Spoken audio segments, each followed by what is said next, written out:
You're listening to Skate of Thrones, your go-to podcast for dialed-in LA Kings coverage.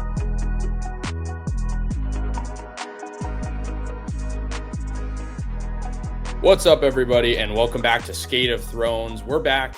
It's Casey alongside Connor Doyle. We broke down what we kind of thought was going to happen upon this series beginning. Kings, Oilers, round one for the fourth year in a row. And then last night, we were both at the rink to see one of the greatest hockey games I've ever seen in person. I don't know about you, Connor, but it was an incredible game.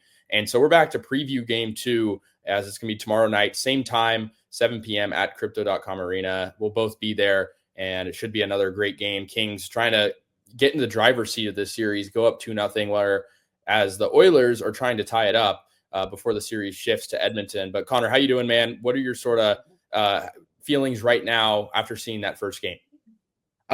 First off, barn burner, right? That was very few words can describe that. I know you and I both head down, last TV timeout down to the Chick Hurton press room, and I think I was like washing my hands. I popped out. I was like 5-4, and then I went to go check something else, and I was like, wait, what? Tie game? Yeah, I think obviously there's a lot of nerves there. I mean, even as a non-player, no impact on the game whatsoever.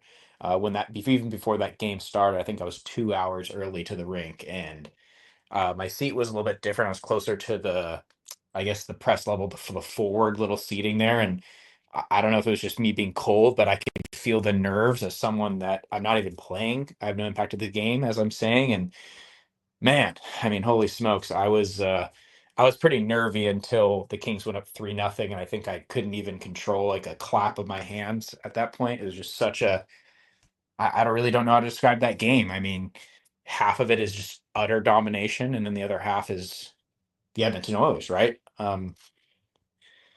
There's only so much you can do to contain these two guys, particularly one that night. And I mean, talk about one heck of a game one. I know NHL as a league, they're probably loving, what they're getting from all first rounds, but for a series, Casey, that was labeled as, or meh for a lot of analysts and across the league fans as fourth time, this is getting a little old and tiring. I mean, you're getting absolutely your money's worth, right? All these storylines, a lot of, ex-players. It's just, yeah, I can't think of a better game one, but, could have been disastrous, right? So, yeah, I just think it was an incredible start to game one, and I think we're loading up for what should be maybe a tighter game two. For sure. I mean, hockey is not usually a sport that's talked about in halves, but I felt like this game, like at that halfway point of the second period, I remember tweeting out that the Oilers only had 6 shots on goal. They obviously were creating some chances early. They were getting some momentum, but the Kings had that 4-0 lead. And then we go to the end of that period, and the Oilers finally get on the board. And at that point, you could sort of feel the energy shift a little bit. Of course, you have the intermission in between the second and third periods, but it was that second half of the game that Connor McDavid just got himself more involved, because the Kings were able to contain him quite a bit, I thought, in the first, period and a half. We saw Draisaitl get some chances, but it was really the second half of the game where of course, Connor McDavid just took control. And I was listening to Russell's Twitter space last night after the game, and he made an interesting point just about the game in general, about the fact that, a game like this, if the Kings were to hold on and win, 4-0, maybe go on to win 5-0, maybe allow a goal. Point is, if they blew out the Oilers in game one, maybe they get a little too confident, a little bit too cocky going into game two. At least a game like this, where it is exhausting and you don't want to have to worry like that at the end, they have to stay on the tip of their toes, and they can't get complacent, and they know that. And I mean, I think in the press conference, and you and I were both there, it was interesting to hear, because pretty much everybody, all 4 players that spoke along with Jim Hillard, they didn't think they let their foot off the gas. They just thought they made some mistakes. And so I'd like to hear from you. Like, what do you think about that statement? I mean, I thought at times they did. I didn't think there were certain individuals in the game for the Kings that really glaringly messed up. There were some bad plays, like when Quentin Byfield passed up that shot opportunity, bad turnovers and giveaways in the O-zone that led to some, rushes for the Oilers. But what do you kind of make of the momentum shift overall? Yeah, so my takeaway is that the Oilers really didn't snuff anything for the first almost 39 minutes, right? We saw Draisaitl and McDavid get added to the same line. I believe that's being coined as the nuclear option. I know a lot of other podcasters, a lot of hockey analysts have been describing it as such. I agree. We've seen it in seasons past with Jay Woodcroft, now Knobloch.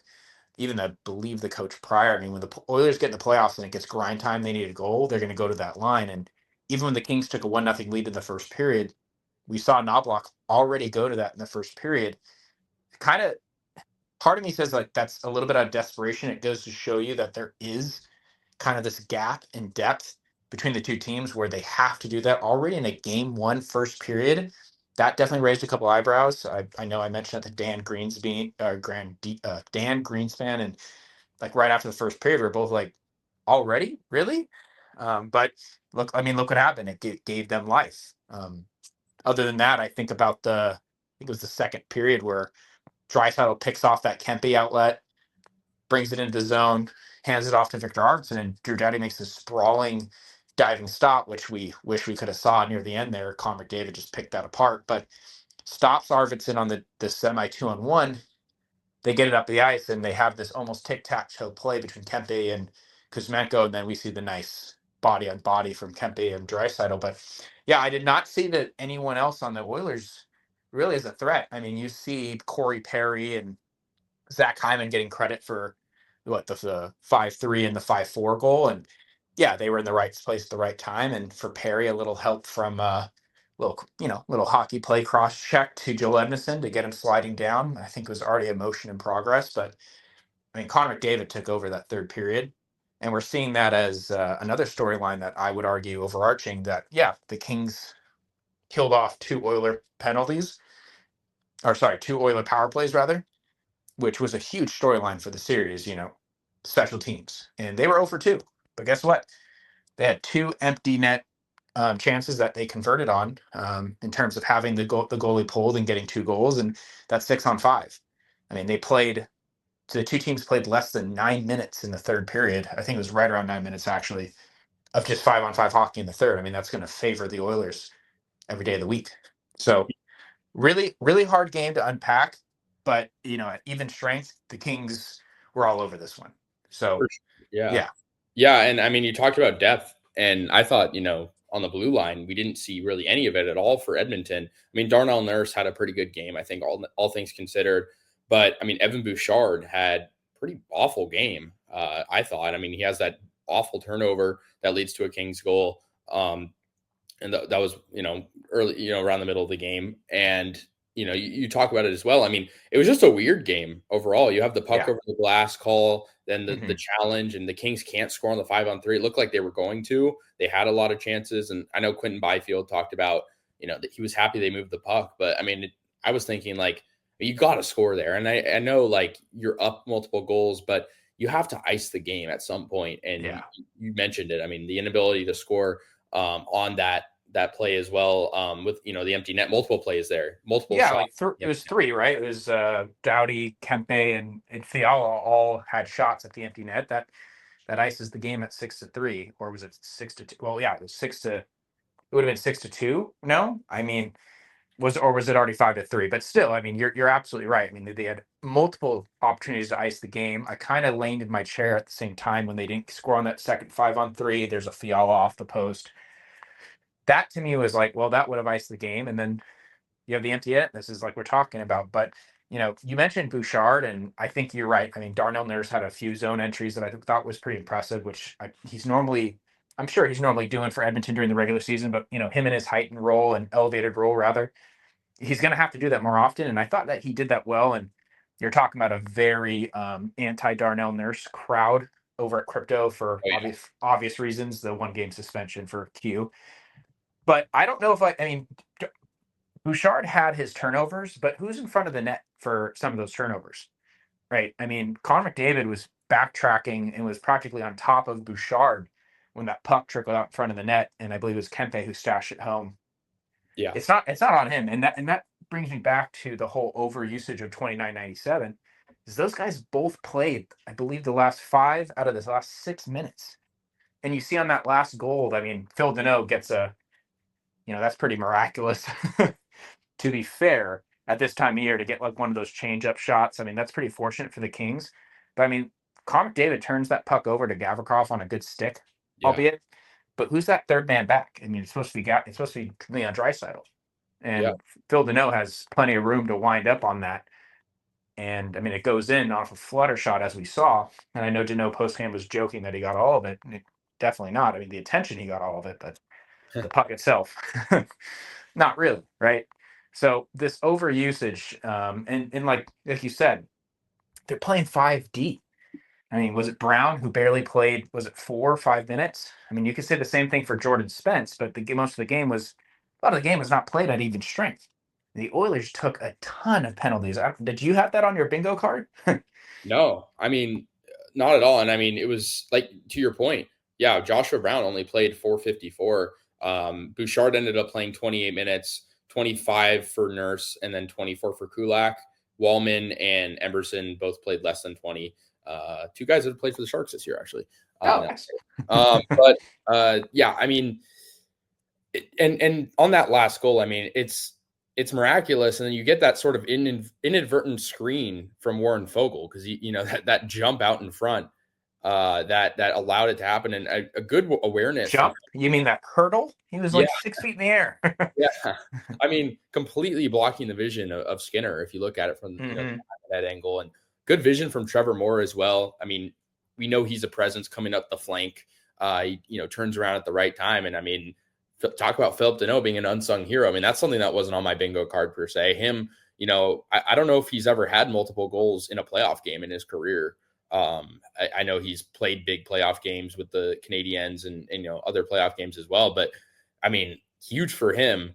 And Andrei Kuzmenko as well. I mean, a playoff debut. And I know Andrei Kopitar kind of joked a little bit, or maybe he was serious about, sort of the nerves that comes with that. Even for a guy like Kuzmenko, who's been in the league for, multiple years, he's, considered a veteran of the league, and he goes out, scores the first goal and does what they need him to do and does what they picked him up to do. I mean, they picked him up to be, an elevated player on the power play, have a net front presence. And I mean, he set the tone for the Kings, and I think his passing ability as well. So I think really this series, we might see some unsung heroes, not just for the Kings, but also for the Oilers, because they are missing that depth.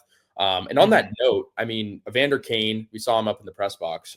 He could make his playoff debut, for this playoff round tomorrow. He very well could. I know there's no confirmation yet on anything, but is he a game changer for you? I mean, of course, we saw the type of game, from the Oilers with limited depth and what 97 and 29 had to do to keep them in it. When you add in a guy like Evander Kane, who has playoff experience, who is a veteran, who, is a guy who can really be a spark plug when he's healthy, do you see him, changing anything?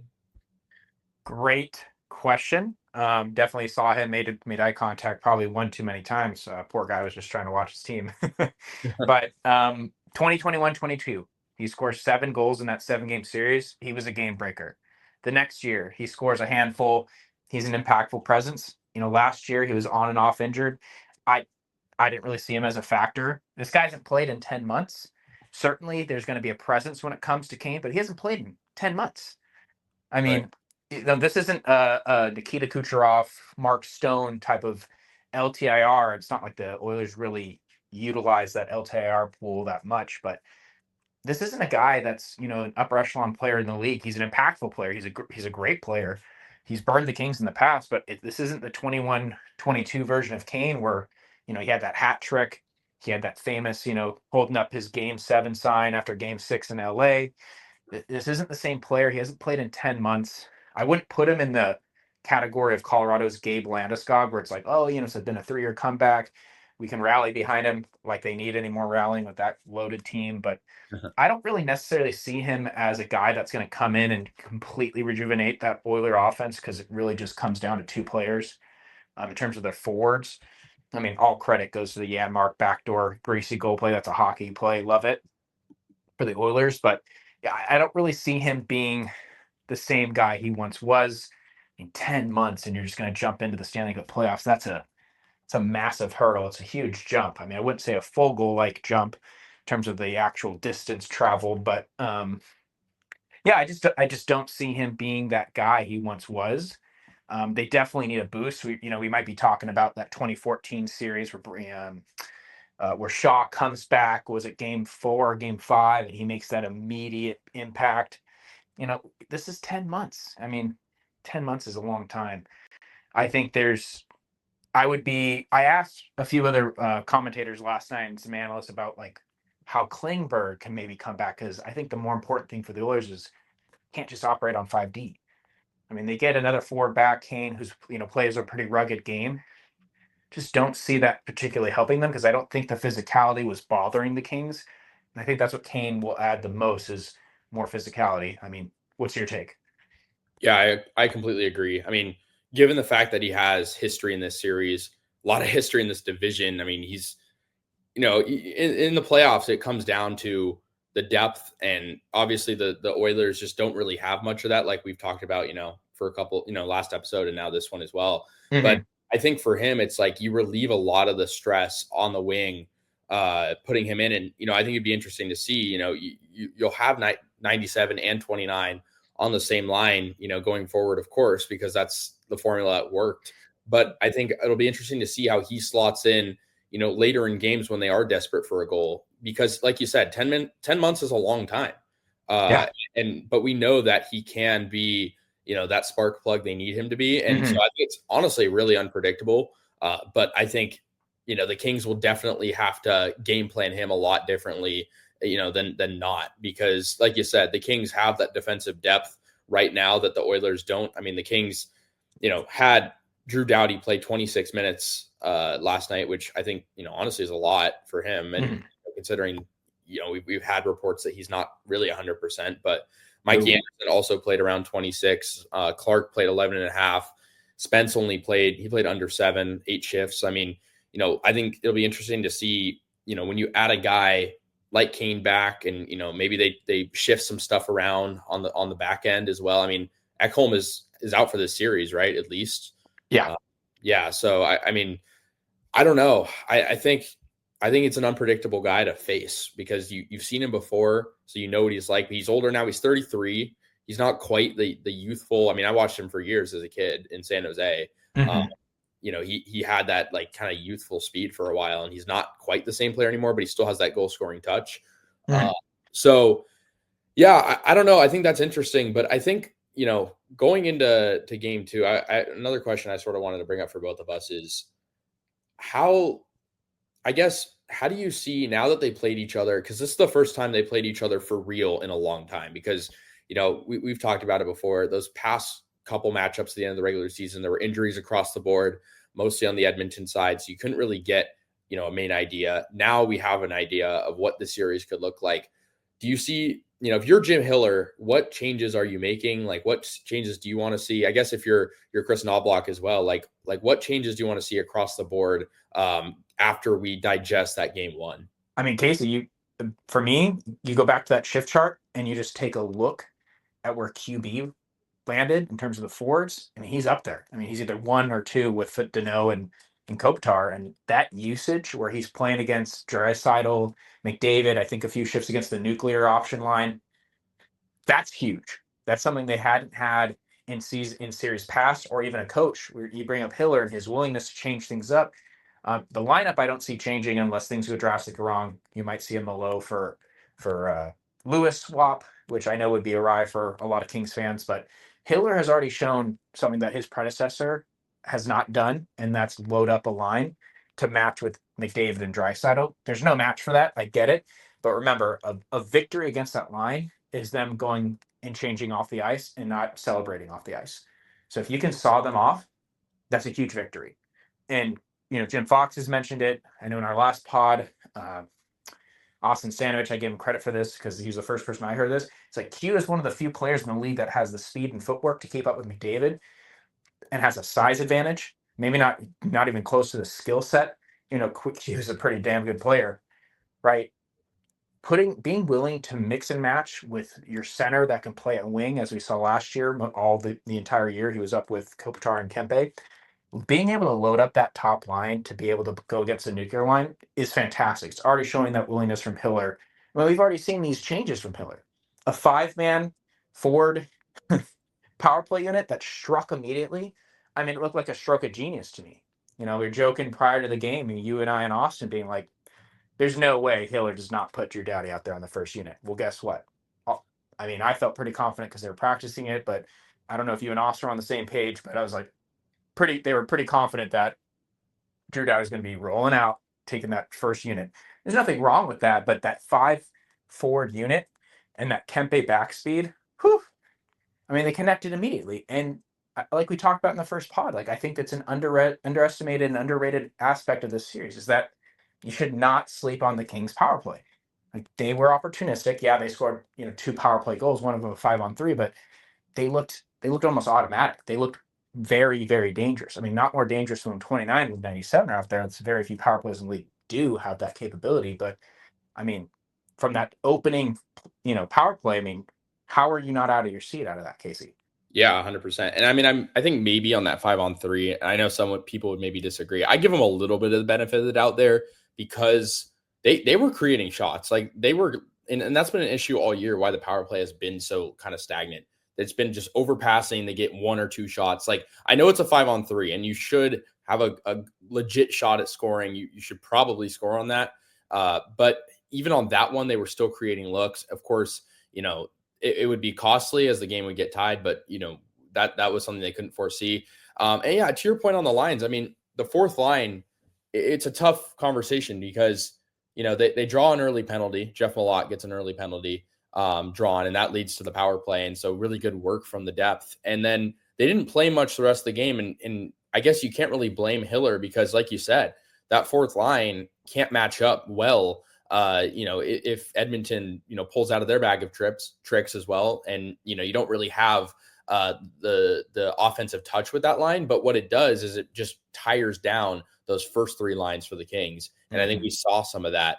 And there's not too much you can do to avoid it. I also want to see, in game 2, how Alex Laferriere responds. He did not have a great game. And his line did well, of course, with Byfield and Fiala scoring, but Laferriere he didn't seem super involved.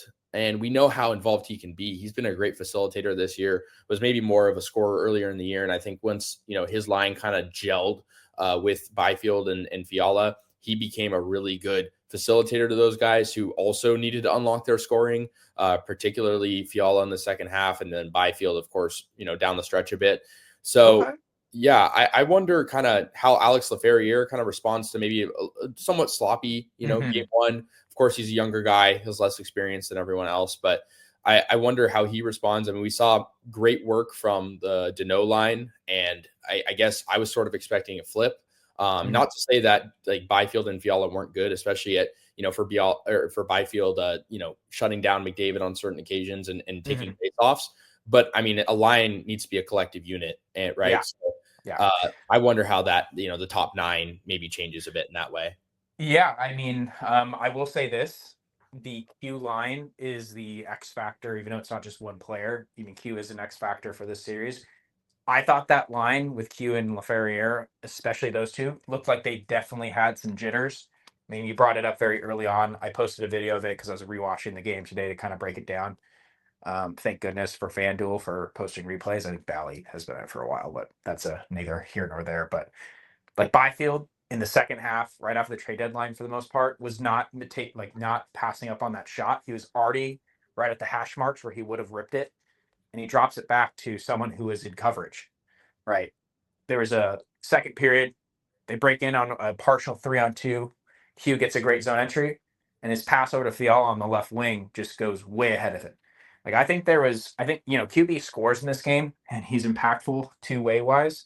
Like he was strong defensively, but by no means I think that was his finest game offensively. I think he definitely had jitters. I think you could say the same thing with Flairier, but to Fiala's point, I wouldn't die on this hill. I know I've been using that phrase way too much lately, but outside of like maybe Kempe, I thought this is probably one of the better Kings defensive forwards of the game. I mean, second period, the back check on Arvidsson, all the back checks. I mean, I can't think about another forward that was more engaged on the back check last night or the other night than Kevin Fiala. I mean, I think he was one of his finest defensive games that I've seen him in a Kings uniform, and I think that's the major change you saw this year. Like the points were down. He had a rough first half, but he was playing really good two-way hockey for Kevin Fiala standards.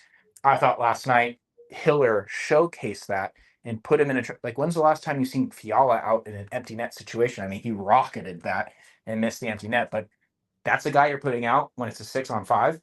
I mean, that says a lot to me that Hiller saw what I'm talking about, where he was having a heck of a game defensively. I mean, you can go back to that second period. I know I already brought it up, but that back check on Arvidsson, I mean, it looked like Phil Deneau. It looked like Hanze Kopitar. Even, I mean, Leon Draisaitl had a couple of great back checks through to strip to no. But he looked like a center taking control of the game. And we're looking at a winger that has been kind of chastised for being kind of like one-dimensional, like, oh, he's a great offensive talent, but he looked incredible on the defensive side of the puck last night. But those other two, most importantly, I think those jitters should be eased now because they missed a lot of plays where they kind of jumbled the puck. Like those three are what possibly is going to win this series for the Kings. And so, as we mentioned, the Kings did not play most of their fourth line pretty much the entire night, really. I don't even think maybe they got one shift in the second period or two shifts in the second period. I don't even know if they played the third period, right? Malo had that corner move where he threw it back in front of the net to a contested Turcotte. I think that's the last I saw of them. I thought it was like a pretty nice jam play, but probably a little too risky with a lead. Yeah. Cycle down low, go low to high, wind up a shot, try to keep possession. Like that. I mean, Trevor Lewis, university right there, Kings University right there. I don't think that's the play that Hiller was like, they're done. I just think that they were comfortable rolling their top nine, and that the bottom three guys just had no more of a role in that game. It just came down to trying to slow down that top engine and top two engines of the Oilers. But yeah, I mean, you're absolutely right. I think that that QB and Ferrier had some jitters. I don't think they played well. I think QB gets that goal, and it's a nice goal. Don't get me wrong, but I think that's not what we saw from the QB line past the deadline. I mean, they were outscoring opponents 20-6. It's one of the best lines in the league. And we just didn't see that. And I think that's one area that the Kings can go, well, this game was a beating up until the last minute of the second period. And we haven't even had our third line, the line that's going to do some serious damage, that can do some serious damage to the Oilers, not even playing at their best. And I think Alex Ferreira, like your point, should be coming out in a big way in game two. Yeah, for sure. And I think on the back check and just defensively in general, Warren Fogle, I thought stepped up pretty big in closing off space. I mean, he's a guy who actually knows how Connor McDavid skates probably more than anybody on this team because he played with him. And so, I thought he did a great job as well. The Kings forecheck also, I mean, that was the reason for a couple of those goals at least. I'm trying to just play them back in my head right now, but definitely on the Evan Bouchard turnover one, and that was the Kempe goal, I believe. And then, just in general, I thought the forecheck did a good job, but I think it's just sustainability. That's the thing that we're preaching. They have to do it the whole game. And it's not that they sagged off for a long period of time, but you got to remember, I mean, it's not only playoff hockey, but it's playoff hockey against McDavid. And so, if you think you're going 110%, you have to go 150. Yeah. I think Fiala touched on that a tiny bit about how they were, I mean, they were tired. And rightfully so. I mean, they were having to chase down, these two guys that, Leon Draisaitl and Connor McDavid, that can just go all at it for close to 30 minutes. And so, they're chasing them. They're having to play at their best, back check, and then of course try to forecheck to create some opportunities. But no, I definitely agree. And I think for Byfield, I mean, it's a good goal, like you said, but it's also not like a really typical Quentin Byfield goal. Yeah. He was almost playing facilitator, and I think I tweeted it out, but it was a nice play, but I mean, he was kind of banking on that Fiala deflection that I think most people in the press box thought it was a Fiala deflection. I sure did at first. It ended up going off Skinner, but I guess one thing we haven't talked about yet as well is just the goaltending in general. I mean, Stuart Skinner got a lot of the flack, but of course the defense didn't support him the best they could, it seemed, for Edmonton. And then Darcy Kemper, it's almost, for Kings fans, kind of a rude awakening when he has maybe, it wasn't a bad game for him, but a game where he doesn't allow like two or fewer goals. So what did you see from both netminders? I mean, I think the Oilers have a little more flexibility. They might go to Pickard at some point, maybe, but we know Darcy Kemper is the one goalie. It's not a 1A, 1B. It's one. And then of course we know they called up Copley and there's Riddick, but what did you see from the goaltending in game one? Yeah, I mean, the Oilers do have that option. The Kings absolutely do not. Dave Riddick did not have a great season in LA. Don't know what to do with that in the offseason. That's not up to me. It's not up to either one of us. But I thought Stu Skinner looked all right. I thought comparatively to the flack that he gets, and he did have a down year compared to the year prior. I thought he looked all right. I can't really blame him for a lot of those goals. I guess if you're an Oilers fan or covering the Oilers, you probably don't like that second goal where QB banks it, hugging the or getting back in time. And I mean, think about the Kuzmenko wraparound goal, or should have been goal. I mean, that's probably the loudest that stadium was, or that arena was, for a non-goal play. I mean, that was loud. I mean, that I practically stood out of my chair. I mean, it was just a beautiful move, and Stu Skinner got across. I think that all of the goals, I can't really. I mean, what two of them are point blank turnovers, like from Bouchard and lack of coverage. Can't really blame him there. And then the sixth goal is the flutter shot. You got a 5-on-3 goal that he gave up to Fiala. The first goal is I mean, I thought Stu Skinner was all right. I think Darcy Kemper is probably the only person I give flack for. And it is Connor McDavid. It was a Kings defenseman. Was it Drew Doughty backing up or Mikey Anderson? I mean, they just a little bit of blown coverage, a little bit of just letting McDavid walk in. But the Darcy Kemper we've seen and we know he makes that stop, and that's a 5-4 game. But it's Connor McDavid. I think you give him a lot of respect, and you have to. But I think that's a completely stoppable puck. I think there's almost too much respect that goes to him sometimes, where you're kind of backing off and you let it come in. But I think I would be very few people, but I think Stu Skinner probably outplayed Kemper in that game one. I mean, Kemper, you can't blame for most of those goals anyways, because they would score within 3 feet, 2 feet, pretty much all of them. So, I mean, he was really hard to break down, but that last goal he gave up, it was very stoppable in terms of what we've seen from Kemper all year. We've seen him stop some mega superstars all year, and that just was not. It's like, oh, like that was very surprising. We were downstairs when you and I both saw it. They were like, what? But hey, it's Connor McDavid. That guy can just step on a dime and make things happen. Just didn't like that. But I thought Stu Skinner was. I mean, it would make it. It's understandable after giving up 6, you go to Pickard to kind of jolt your team. But I mean, if I'm not blocked, I'd probably I'd probably let him get back in. It's not like the Kings facilitated so much. They scored off of 2 turnovers, a 5-on-3, and guess what? A counterattack goal. So, I mean, you add that all together, I just don't think the Kings were as dangerous as they wanted to be. But I like the fact that they were able to show counterattack ability, and that's something the Kings have lacked in the playoffs the last 3 years. Yeah, and to Skinner's credit, I mean, the Oilers stopped a 5-on-3, and he had to take a lot of those shots, on frame. And so I think definitely would agree. I mean, I think Kemper, it's an interesting situation because he hasn't been in, a position like this in a few years. Of course, he's been in the playoffs. Like, he was on Washington, who was a playoff team. He was with Arizona before that, or Colorado rather. And Yeah, Arizona got a ring. Yeah, he got a ring there. And I mean, he's a very good playoff goalie.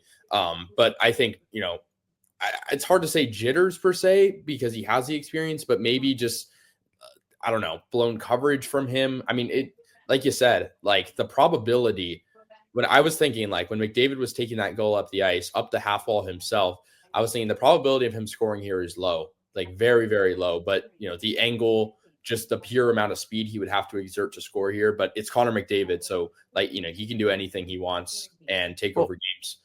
And I have another take for that. I'm sorry to so if you think about Kemper, I also think about the fact of like the low quality he had pretty much. I mean, he stopped a redirect on Pukolskin in the first period. That was I thought was a pretty difficult save. But what did you say on the McDavid goal? Or sorry, the Draisaitl goal on the last minute of the second period? There was like 10 shots total for the Oilers. Yeah. It was kind of a snooze fest for Kemper for more than half of the game. In fact, 2/3 of the game. And then in the third period, you start getting barrage. I just don't know if I wouldn't say up to snuff, but when you're facing like very low and then getting to like some medium danger, and then all of a sudden in the third period you're facing a lot more high danger. I think getting ramped up is pretty difficult. I mean, because the Kings executed to a T for 39 minutes last night, and now you get into the third period and it's just you load up that line. I think the Janmark goal is a huge turning point for that game because when the Oilers get depth, they win, right? Because when you're already getting a point a night practically from those 2 big boys, and you got depth, that's a very hard team to beat. So the Janmark goal, that's probably another reason why we didn't see much of Jordan Spence. I can't completely blame him on that play, but I mean, Darcy Kemper was not seeing really anything. And then all of a sudden, he gets barraged in the third. I mean, I think they had 14 shots in the third period. That's more than they had in the first two periods combined. Yeah. So I would also add that into account. Yeah, and I think, I mean, and Kopitar talked about in the press conference, like game one of the first round is such a measuring stick.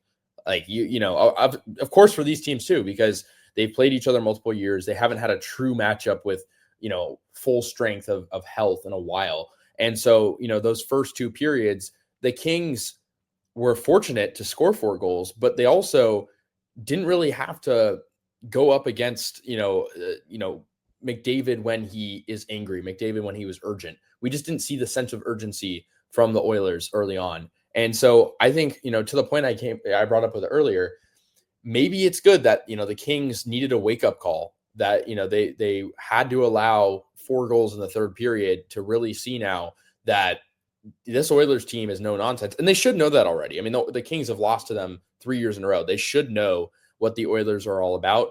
But you got to remember, it's been different goalies, right? Darcy Kemper is his first year with the Kings. He didn't see much, like you said, the first part of that game. It's also just, you know, it's a new head coach for the full season. Like there's a lot of changes. And I think, like you said, like the media looks at the series and says, oh God, you know, it's Kings Oilers 4th year in a row. But in reality, there's a lot of changes here. I mean, Knobloch, you know, first full season as the head coach for the Oilers. Hiller, same thing, but for the Kings. New goalie for the Kings. You know, there's a lot of changes. There is obviously turnover, the veterans, you know, McDavid, Draisaitl, of course, and other veterans as well.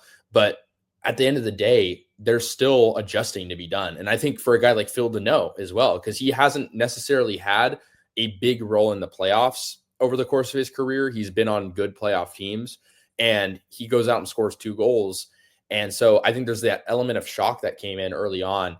And you know, Kuzmenko is another guy as well that could be brought up. But I think maybe, you know, the fact that this game is just such a measuring stick because it is round 1, game 1, will change the course of the series, because, you know, Darcy Kemper will have sort of that wake up call in mind. And I don't know if that is a real thing, but I mean, Kopitar talked about it in the press conference, and there are nerves to be put around. And I think that'll be something we'll definitely see when the series does go to Edmonton. But I don't know. I think game 2 is just so unpredictable because, you know, I feel like both teams rightfully should be tired. I mean, they get the day off. They're practicing today. Light practice. Yeah.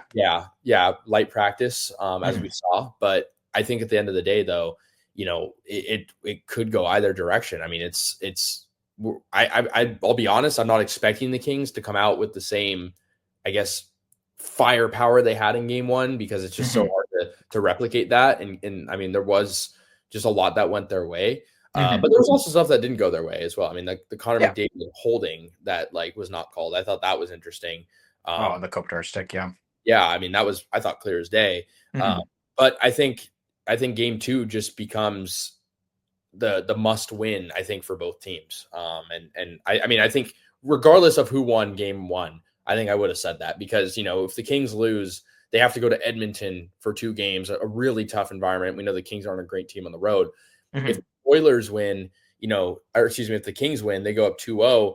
But I feel like they're not necessarily in the safest position, given the fact that, like I said, they still have to go on the road. And I mean, an angry McDavid is not a guy you want to play against. We saw what he did in the Cup last year, down in the series. So I think game 2 is like the pinnacle for me. And I just wonder how that's going to play out, because I wouldn't be able to tell you, because there's just so many things I think that could change. But also, you know, what happened in game 1 is just hard to replicate. Oh, for sure. And I mean, I would just backtrack a little bit. Phil Deneau, I mean, you think about that 2021, you know, kind of like 2020 to 2021, like it was interpool play with COVID, or you think about him having to face Scheifele and Kyle Connor in the first round, or is it might be backwards with Toronto, but he had shutdown duties. This guy was coming out as a Selke candidate. As soon as he got to Montreal, he got that East Coast, you know, there is East Coast bias, but he got that East Coast hypervision on him. I mean, this is a Selke type shutdown center. And that's why 2021, 2022 is great marketing for the start of this series, because you're like, oh, you have these 2 perennial Selke guys versus these 2 juggernauts. And obviously it's gone one way. And that's why Q has been so huge. But I mean, to your point with moving forward to game 2, yeah, I have a My gut tells me that the Oilers are going to come out big time in this game. It's probably going to be a tighter checking game because I don't think the Kings historically have played well with a lead in any of these series with the Oilers. Not that they've had a ton. I mean, PTSD will tell you to look back at game 4 of 2022-23 with that excellent King squad that they had, with that lethal power play that they had with Gabe Vilardi out front. I mean, you look at that series in game 4, we're up 3-0 in that game. The Kings are up 3-0 pretty casually, not casually, but very calmly in control. And they lose that game 5-4 in OT with Zach Hyman. That's why last night I could barely control myself when they got that 4th goal, because I keep seeing shades of that same game.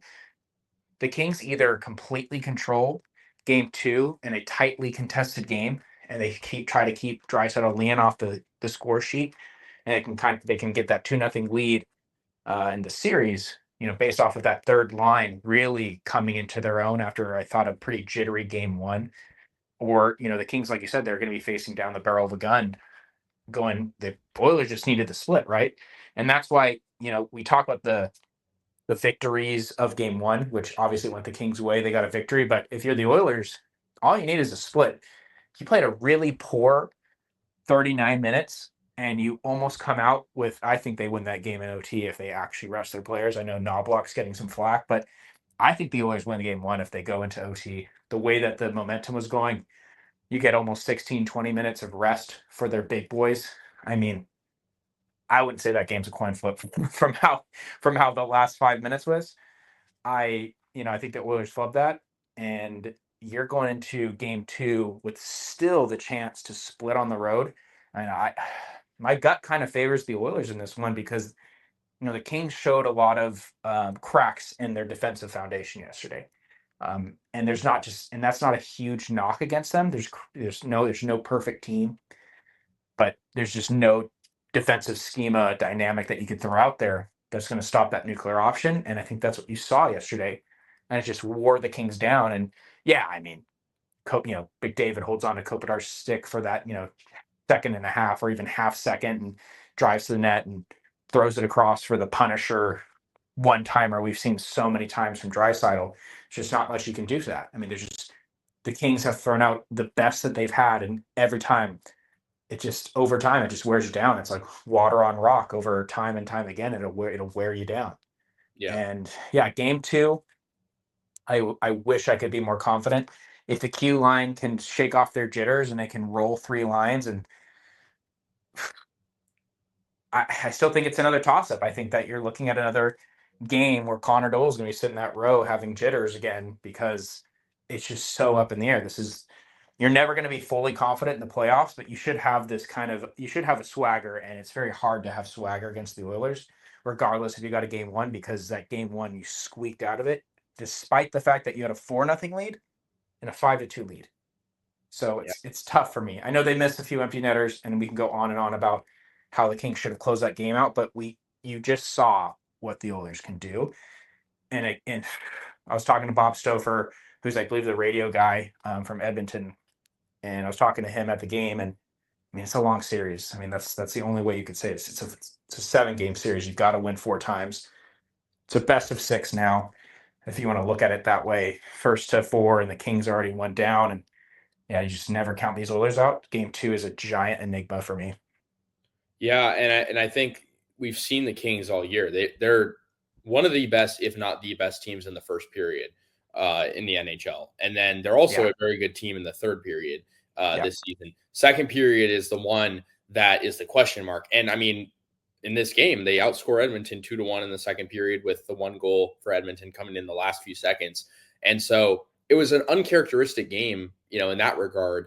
And I mean, it's hard to complain, if you're a Kings fan or on the Kings side, they scored 2 goals in each of the first 3 periods, or all the periods rather. But I mean, I think to your point, it's the sense of urgency. It's when are we going to see, because even though the Kings did win this game, I mean, it was a miraculous goal and it's a good goal. I mean, don't get me wrong, but it's a goal that is very low XG probably. For sure. I mean, for sure. Everything. And I don't know if XG can account for like how the puck is actually shot, because it was a rainbow type of shot. But I mean, at the end of the day, we have to just see the sense of urgency defensively from the Kings. I know the guys are tired, especially a guy like Doughty who, missed most of the year and comes in and, still not necessarily, the normal Drew Doughty we all know.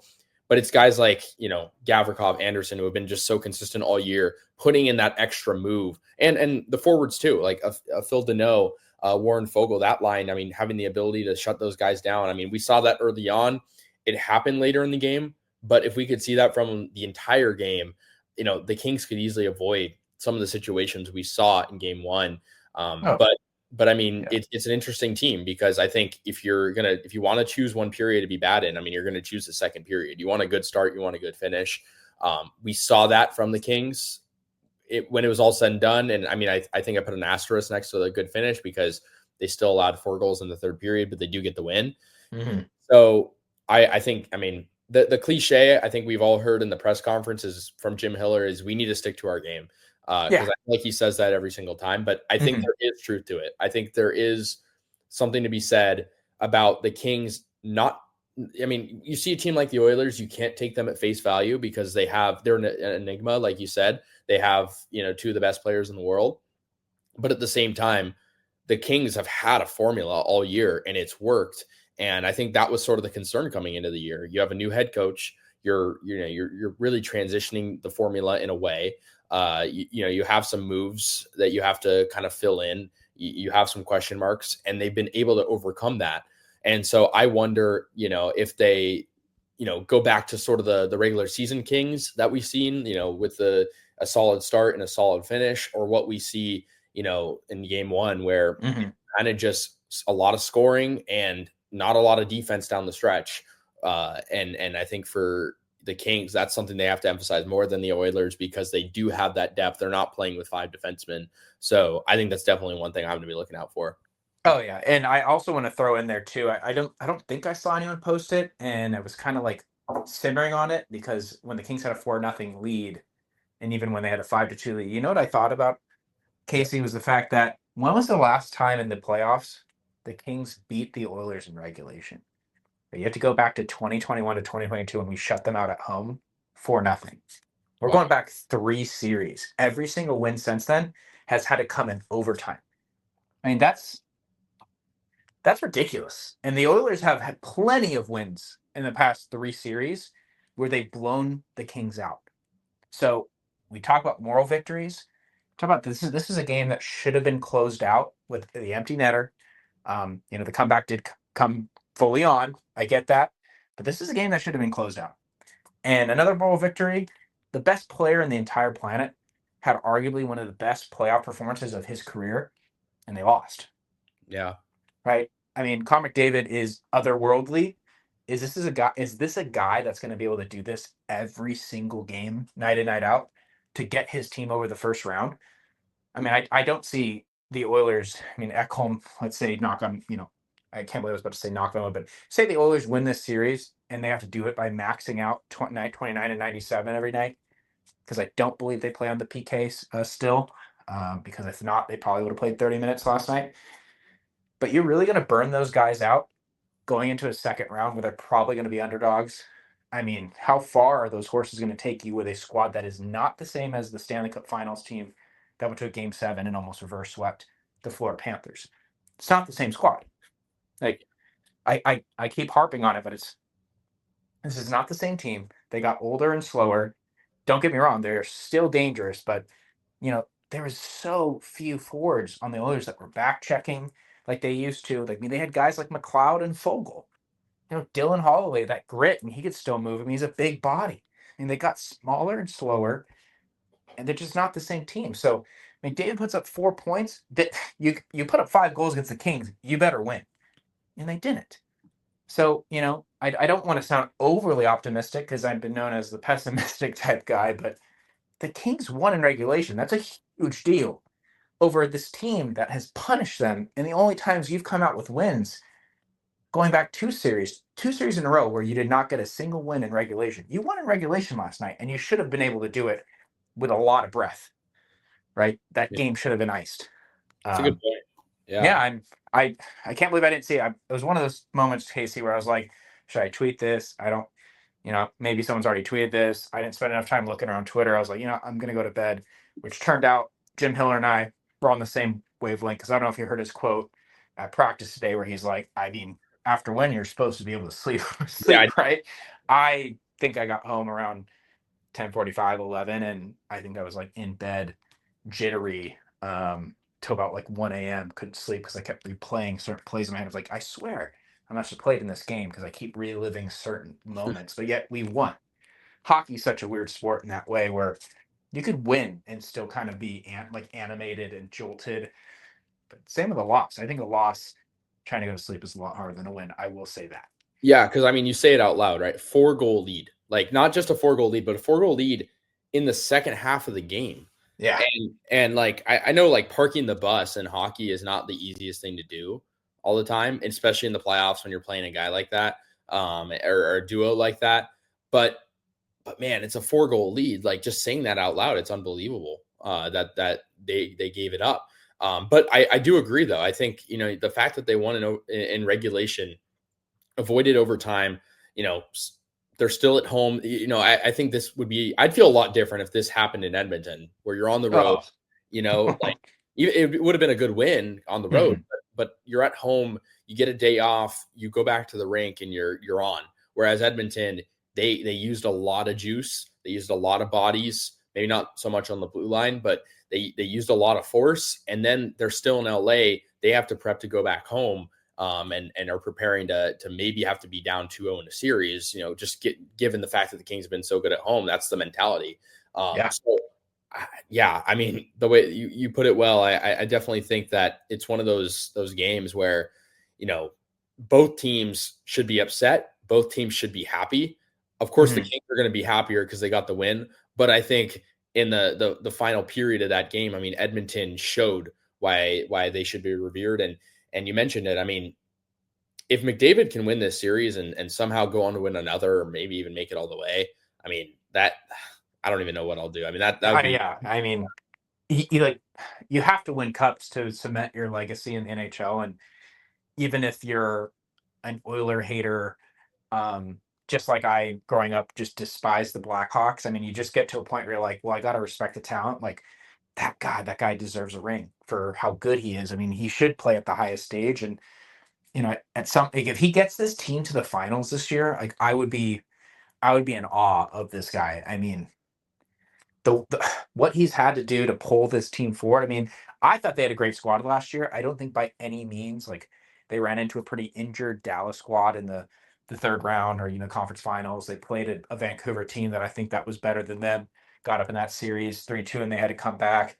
Like this is the most depleted a McDavid Draisaitl squad has been, I think, since that 2017 run they've had. I mean, that was a good squad. I mean, you got Milan Lucic as your top line winger, and completely different dynamic. I think Cam Talbot's on that squad too. But this is what if he were able to do it, it would be just something out of complete ordinary. I mean, I said, like, if he's going to have to throw up like a 3 or 4 point night every night against the Kings, and it's not uncommon. I mean, we're talking about 76 points between Leon and Connor in 18, well, now 19 games. And now what is that, like 82?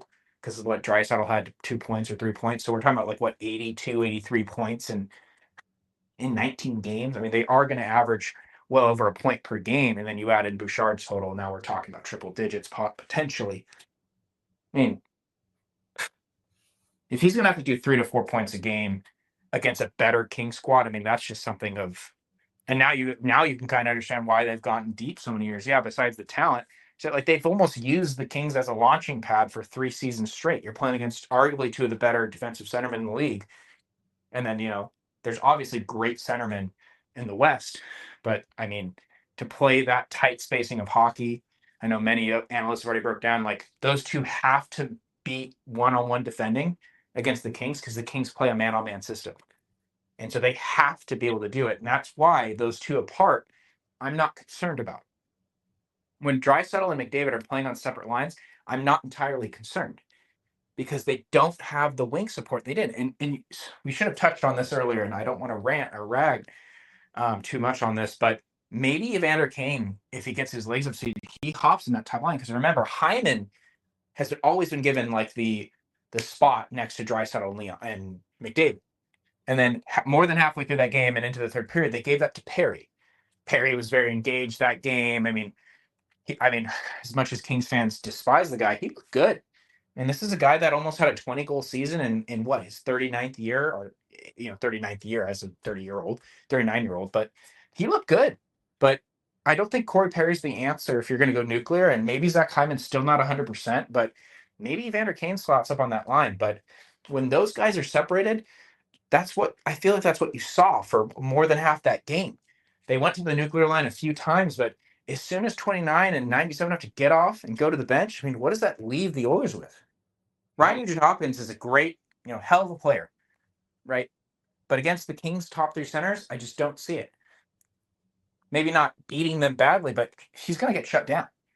Yeah, I think it's a clear. Yeah.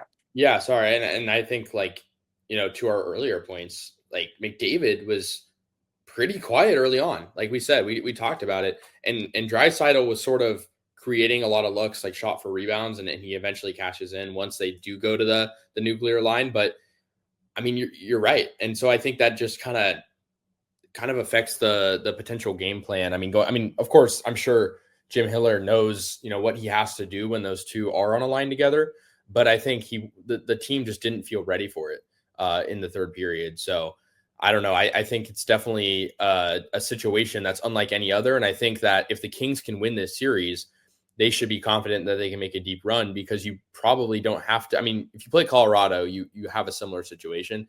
But to that, in the next round, whoever you play, maybe it's Vegas. I mean, you have the upper hand in being able to know that you can contain some of those guys to a certain extent. Maybe you're still allowing, 10 points between them or some crazy number, but you're still winning the game. And I mean, it's very hard to do so against a duo like that. So yeah, I also just think that there's there is the excuse of playing Connor and Leon, even though they're really burning the Kings when they're together. These guys, it's a built-in package for the Kings to say, this series is ours, but Edmonton's going to give you one hell of a fight. Yeah, I completely agree. And I think sort of my closing thoughts on this are, I already brought it up earlier, but this game is the most important game at this point. I think, you could point to potential game 7, but or an elimination game for either team. But I think for both teams, it kind of feels like this is an elimination game because, we know that the Kings have not fared well in Edmonton. We know that, even for the Oilers, if they can, if they go down 2-0, the Kings still have to, bank on a lot of things going their way. So I don't know. We're both going to be there tomorrow. It's going to be really exciting, of course. And I'm just excited to be back in the building. Yeah. I don't know what I'll do this time. Maybe not show up so early and to soak it in, because I don't want to get rattled again, because I was very nervy every single time I've gone to the playoffs. It's like that. But, this is more than anything the year to do it. Because gosh, they are extremely vulnerable. They're not as dangerous as they once were. And God, they have that third option. We can go on and on, but yeah, I'd agree with you. I think this is a pivotal game, even though it's so early on in the series. I think that the Kings still have a good striking chance to split on the road. And I think a game 5, a series of 5, a gentleman's sweep over a team that's not at 100%, that's not healthy, that's icing a team that is not the game. If you look at the game 7 starting lineup for the Oilers and you specifically look at that decor to now, you're going to scoff at it. Yeah. Right. It's no disrespect to some of the players that suit up over there, but it's just really it should all signs point to being the Kings being able to get this 2-0 lead at home. They just got to go out and do it. And they have a really tough test whenever Knobloch goes nuclear. Just quick little recap, but we've seen Hiller be able to put Q or Deneau up there, and he's got to be ready to the test as well, and got to actually make Skinner work in a way that you're actually facilitating. Because I didn't think even though they put in 6, I know that sounds almost paradoxical, but they got to make him work more. They got to get better zone time. And I know I've been listening to a lot of other analysts too. Don't want to completely plug their stuff, but at the same time, it's very true. If you're out against McDavid and Draisaitl at the same time, just zone possession, make them work. And so that by the time they get in your zone, they got to dump. So you're right. Huge game tomorrow. be seeing you there, and hopefully with less nerves. Yeah, well, again, Connor, great conversation again, and I'm sure we'll have some more stuff coming up as the playoffs go on. But again, thank you so much for taking the time, and yeah, I mean, I can't wait. I don't know how I'm gonna be able to sleep with the playoffs continuing on, and knowing that we'll be back in the building tomorrow. Melatonin, baby, melatonin. Yeah, amen to that. Well, yep. If you guys enjoyed this video, make sure to drop a like. I'll have my solo pod after the game, and then we'll have some more coverage coming your way. But thanks again for listening to Skate of Thrones. Again, this is Connor's second time on. Had another great conversation, and we'll have some more content coming your way. So we'll see you guys in the next one, and have a great rest of your day.